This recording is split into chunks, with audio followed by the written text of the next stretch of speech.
Hello everyone.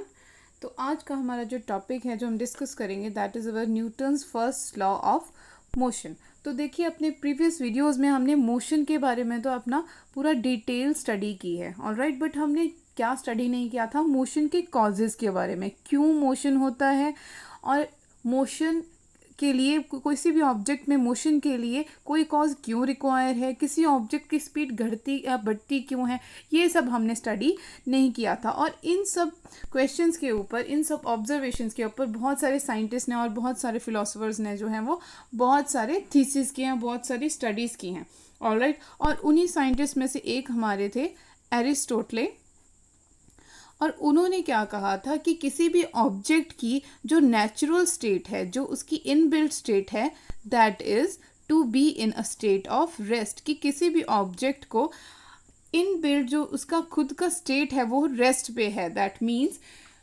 जैसे मानो ये हमारा ऑब्जेक्ट है, ये रेस्ट में यहाँ पर पड़ा है और उसे हमें कोई हिट देना पड़ेगा, थोड़ा सा फोर्स लगाना पड़ेगा, तभी वो थोड़ी देर मूव करेगा, फिर जाके रेस्ट में आ जाएगा, ठीक है। और अगर इसे फिर मूव कराना है तो इसे फिर एक हिट देना होगा। तो उन्होंने कहा कि जो इसका अपना स्टेट है naturally, that is to be in the state of rest. He said motion requires some force, alright. But then came mister Galileo and sir Isaac Newton. हमारे ये जो दो साइंटिस्ट थे, इन्होंने इस पूरी अप्रोच को मोशन की को बिल्कुल चेंज कर दिया। उन्होंने अपनी थ्योरीज दी मोशन के ऊपर। तो देखिए गैलीलियो ने क्या कहा, he said Galileo deduced that objects move with a constant speed when no force acts on them. He said कि कोई भी ऑब्जेक्ट है वो कांस्टेंट स्पीड के साथ मूव करता है जब तक कोई फोर्स उसके ऊपर एक्ट नहीं करती। दैट मीन्स जैसे अभी हमारा बॉल है, ही सेड कि ये बॉल जो है वो कांस्टेंट स्पीड के साथ मूव करता रहेगा जब तक कि कोई, मानो अब ये बॉडी है यहाँ पर, he acts a force on this object, कि अगर ये बॉडी इसके ऊपर फोर्स लगा रही है, अपने पैर से इसने इस बॉल को रोक दिया तो ये रुक गई, वरना ये कांस्टेंट स्पीड के साथ चल रही थी। तो ही सेड कि अगर ये फोर्स ना लगाता तो ये हमेशा के लिए कांस्टेंट स्पीड से ही चलती रहती। गैलीलियो ने ये कहा दैट टू स्टॉप इट, जब तक इसे हम एक्सटर्नल फोर्स कोई नहीं लगाएंगे तब तक ये मूव करता रहेगा ऑब्जेक्ट, ठीक है। So from this statement we conclude that any moving object keep on moving until and unless any external force is applied on it. So this is what we discussed here. So अपनी इस statement को prove करने के लिए उन्होंने एक experiment perform किया। Alright, तो अब देखते हैं उन्होंने क्या एक्सपेरिमेंट परफॉर्म किया। तो गैलीलियो ने क्या किया, दो इंक्लाइंड प्लेन ले लिए like this, and he said कि ये जो दोनों इंक्लाइंड प्लेन हैं they are frictionless planes. Frictionless मतलब जिसमें कोई फ्रिक्शन नहीं है। फ्रिक्शन क्या करती है, इट अपोजेस मोशन, ये मोशन को अपोज करती है। तो इन्होंने पहले ही बोल दिया कि जो हमने इंक्लाइंड प्लेन का जो सरफेस लिया है दैट इज फ्रिक्शनलेस।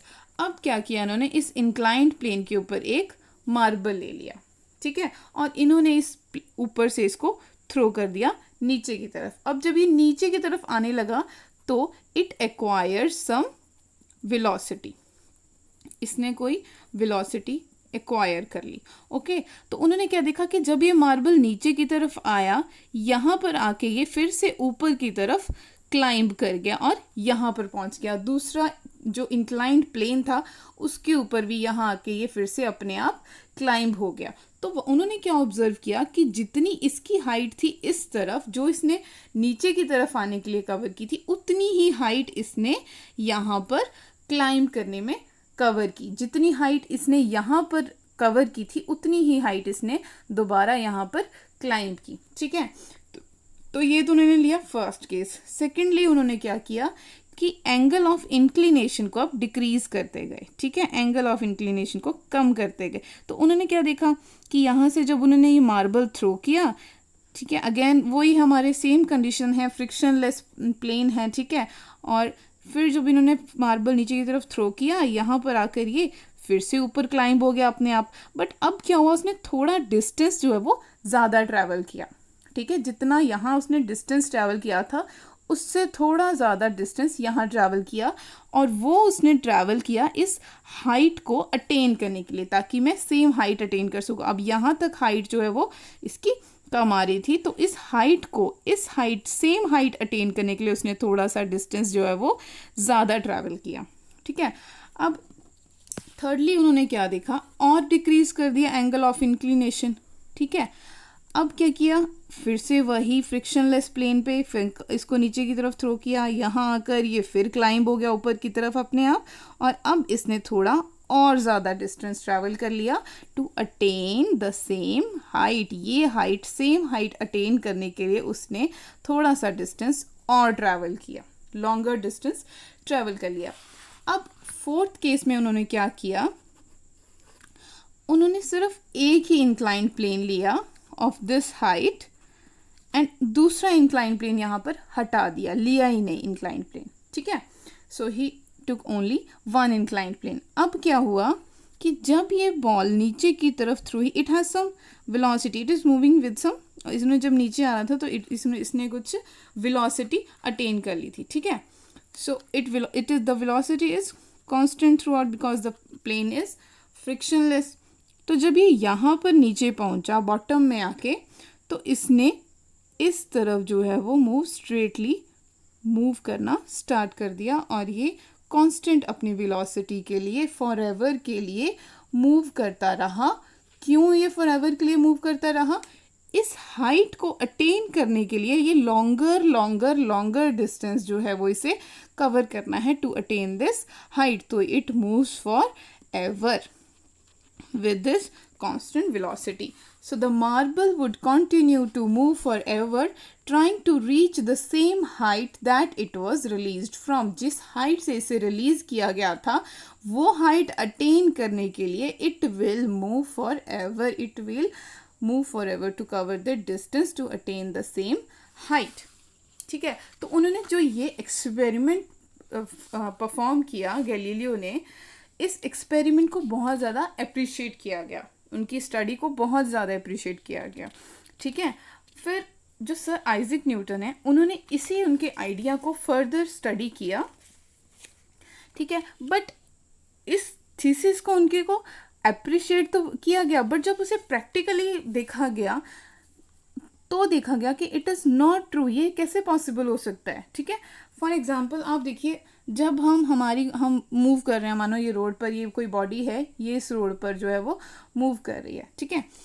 अब देखिए, जब हमने क्या बताया था, किसी भी ऑब्जेक्ट या किसी को बॉडी को मूव करने के लिए एक अनबैलेंस्ड फोर्स की ज़रूरत होती है। कैसे, क्योंकि दो सरफेसेस हैं, एक हमारे जो शू का सरफेस होगा, एक रोड का सरफेस है। जब दो सरफेसेस कांटेक्ट में आते हैं तो देयर इज़ फ्रिक्शन फोर्स, ठीक है। और हमारी मोशन है इस तरफ, ठीक है। अब ये कोई फोर्स लगा रहा है तो मोशन है इस तरफ, और हमारी फ्रिक्शन फोर्स होती है, ये होती है ऑपोजिट टू मोशन। तो जब ये वाली फोर्स जो ये अपने पैरों से लगा रहा है, ठीक है, आगे चलने के लिए, जब ये ज़्यादा होगी और फ्रिक्शन फोर्स कम होगी, तब द ऑब्जेक्ट विल मूव, ये चलता रहेगा। फिर जब इसे रुकना होगा, मानो यहाँ पर आके इसे स्टॉप होना है, तो ये धीरे धीरे अपनी जो है वो स्पीड को स्लो करेगा, धीरे धीरे चलना स्टार्ट हो जाएगा। और जो ये फ्रिक्शन फोर्स है उस टाइम ये थोड़ा थोड़ा कम हो गया अब इस टाइम पे, और ये फ्रिक्शन फोर्स है यहाँ पर ये ग्रेटर हो जाएगी, मतलब अनबैलेंस हो जाएगी। यहाँ पर ये ग्रेटर थी, ये स्मॉलर थी, तो अनबैलेंस थी फोर्स, ही इज मूविंग। अब यहाँ पर फ्रिक्शन जो स्टॉप करने की, अपोज करने की फोर्स है, वो ग्रेटर हो गई है और ये स्मॉलर हो गई है। अगेन अनबैलेंस्ड फोर्स है, ठीक है, जो बराबर नहीं होती है वो अनबैलेंस्ड फोर्स होती है, और अनबैलेंस की वजह से ही जो मोशन होता है या फिर बॉडी स्टॉप होती है। तो इसे स्टॉप होने के लिए कोई फोर्स की ज़रूरत थी, फोर्स लगी है, अनबैलेंस्ड फोर्स की वजह से ये यहाँ पर आकर जो है वो रुक गया है, ठीक है। बट यहाँ पर इन्होंने पहले से ही बोल दिया कि जो हमारा इंक्लाइंड प्लेन्स हैं जिसमें ये क्लाइंब कर रहे हैं एंड थ्रो कर रहे हैं, दे आर फ्रिक्शनलेस, उनमें कोई फ्रिक्शन नहीं है।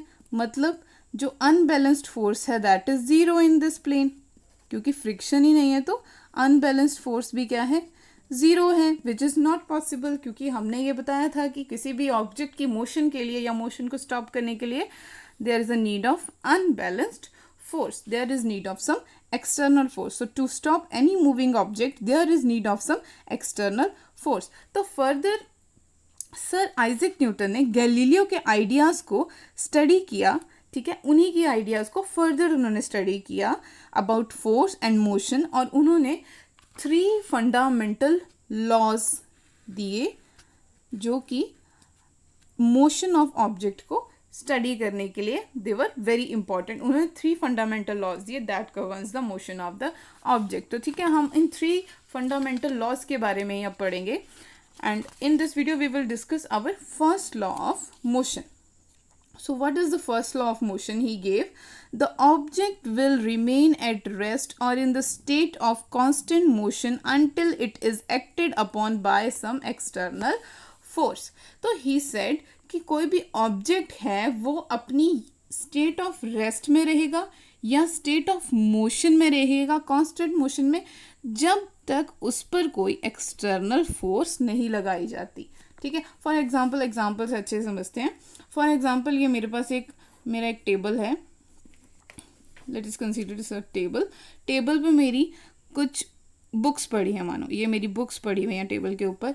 ठीक है, तो अब ये रेस्ट पर पड़ी हैं ये बुक्स. ठीक है, और ये बुक्स जो हैं वो रेस्ट पर ही पड़ी रहेंगी जब तक मैं इन्हें खुद उठाऊँ ना, कोई इन्हें एक्सटर्नल फोर्स ना लगाऊँ. ठीक है, अपने आप तो ये हवा में उड़ने नहीं लग जाएंगी. ऑलराइट, इन्हें अगर उठाना है, इनकी पोजीशन चेंज करानी है, मोशन इज़ पोजीशन चेंज, तो इन्हें रेस्ट से मोशन में लेके आना है, इनकी पोजीशन चेंज करानी है, तो हमें कोई एक्सटर्नल फोर्स लगानी पड़ेगी, मुझे इनको उठाना पड़ेगा. ठीक है, या तो टेबल को हिलाना पड़ेगा, तब इनकी स्टेट ऑफ रेस्ट जो है वो चेंज होगी. ठीक है, so it is true in this case, object को रेस्ट में ही रहेगा जब तक उसे सम एक्सटर्नल फोर्स नहीं लगाते. अब सेकेंडली देखिए, ये somebody is playing football. Alright, football खेल रहा है और ये फुटबॉल जो है वो मूव कर रहा है, मोशन में है. इसने किक किया और ये फुटबॉल जो है वो मूव करने लग गया. अब ये जो है वो नेट है जो जिसमें गोल करते हैं. ठीक है, अब ये फुटबॉल जब इस गोल की नेट में आया तो इस गोल की नेट ने जो इस पर फोर्स लगाई उसकी वजह से यहाँ आकर ये स्टॉप हो गया. ठीक है, तो मोशन में जब एक ऑब्जेक्ट था उसे ये फोर्स लगाई तब ये स्टॉप हुआ. That is state of constant motion में तब तक रहेगा कोई ऑब्जेक्ट जब तक उसे एक्सटर्नल फोर्स नहीं लगती. Alright, so this was our first law of motion. और देखिए ये जो टेंडेंसी है, and the tendency of body to be in a state of rest or to be in state of motion, it is called inertia. और जो tendency है उसकी object की state of rest में रहने की या state of motion में रहने की, उसे हम कहते हैं inertia. And when we will join this inertia with first law of motion,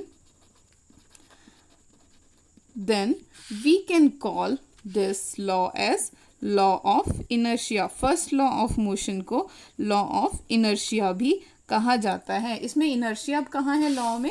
देखिए, object will remain at rest और in state of constant motion, this is inertia. ठीक है, और जब तक उसे अप्लाई नहीं करते कोई एक्सटर्नल फोर्स तो इसमें इनर्शिया भी है. It that is why this law is also called as law of inertia. So this was all about our first law of motion, and in our next video we will discuss another second and third law of motion. So see you in the next video. Thank you.